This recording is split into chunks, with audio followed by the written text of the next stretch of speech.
So on paper, you're a god. Your squat PRs are soaring. Your 5K time is plummeting. Congratulations. But then you're going to show up to an actual competition or a workout that isn't perfectly curated to your Instagram and you just fall apart. Your form evaporates, your power pulls a vanishing act, and you're left wondering why all that training isn't translating. If that hits a little too close to home, it's probably because you are falling for 3 silent killers of hybrid training. And no, the answer is never train harder.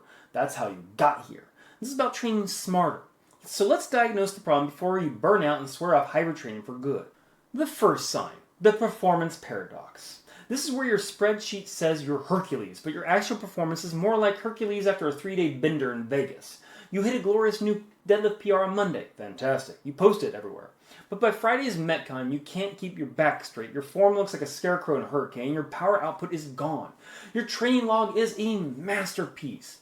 Your performance is a house of cards built on a foundation of ego. What's going on here is probably CNS overload.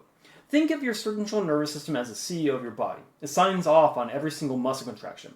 Now, this CEO is overworked, and it doesn't differentiate between the stress of a max effort lift and an all-out sprint. To the CNS, stress is just stress. And when you stack a hard tempo day the day after a max effort squat session, you're not building resilience. You're just plying your CAO with whiskey and bad news, expecting peak performance.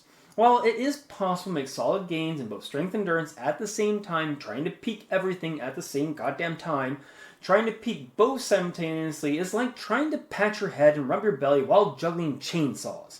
It's a recipe for spectacular, messy failure. The fix: stop being kinda tired all week. Adopt a high-low training structure. Cluster your most neurologically training workouts, your heavy lifts, your soul-crushing sprints, on the same day or back-to-back. Go to hell and back on Monday.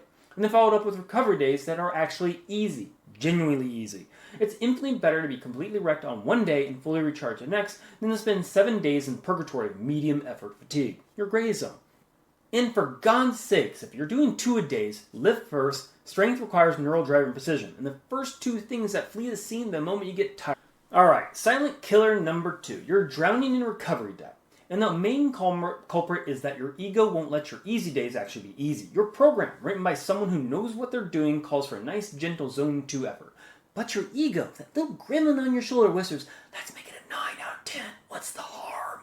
So that's the recovery run, turns into a race against your own shadow, and your accessory work becomes a grinder. You think you're banking extra credit, but you're just digging a recovery hole so deep, you'll need a search party to get out. This, my friend, is junk volume. If you want to know more about junk volume, we do have a longer video about that. It's basically the fitness equivalent of eating an entire bag of chips for the carbs. You're adding stress with zero adaptive benefit, only fatigue. Remember the fundamental rule they conveniently forgot to print on gym shirts? You don't get stronger in the gym. You get stronger when you recover from what you did in the gym.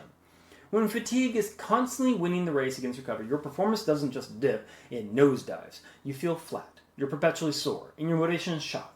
The solution requires 2 things you might be short on: brutal honesty and discipline.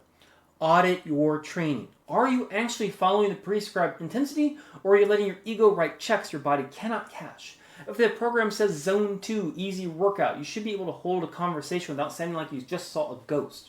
If you're debating whether just to add 1 more set, the answer is no. Stop it. Introduce a structured deload week every 4 to 6 weeks where you slash your volume and intensity. Let your joints and nervous system heal. And a rest day actually means rest. Not a light jog, not a quick mobility session. Rest. Let your body do its damn job and adapt. And the third saying is your training is a charade. It's a technical failure. When you're fresh in the climate-controlled, comforted gym, your squat is a thing of beauty. Your running form is so crisp. But an hour into a race or a workout from hell, it all goes out the window. That's the transfer problem. Your skills are useless under fatigue, which, and I cannot stress this enough, is the only time they actually matter. This breakdown is the interference effect in action. It's your body's nervous system getting conflicting memos from the strength department and the endurance department and deciding to just burn the whole office down in the process. It becomes so overloaded managing the combined stress that it cannot coordinate complex movements anymore. You haven't built that resilience. You just built confusion. Yes. For the exercise scientists in the comments, I know it's more nuanced and depends on whether you're running versus cycling, but the results typically is the same. Your body gets confused and your form goes to hell. The biggest mistake here is just being everything at once, chasing a powerlifting total, mastering Olympic lifts, and qualifying for Boston all at the same block. Pick a struggle. The fix here is going to be periodization. Stop trying to push everything at once. Pick one primary goal for a training block and put the others to maintenance. If it's a strength block, the heavy lifting is starting to show.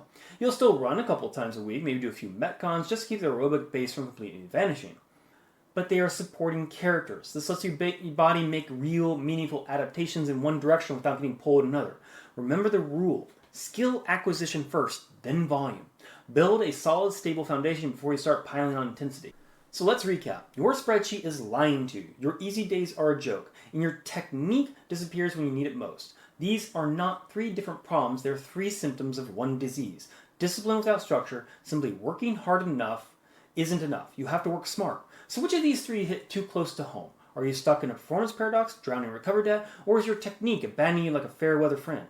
Drop it in the comments below. Your confession might just be the reality check someone else needs. And hey, if this dose of reality was helpful, do me a favor, hit like and subscribe for more ways to become stronger, more resilient hybrid athlete without the bullshit. Train smart, and I'll see you next time.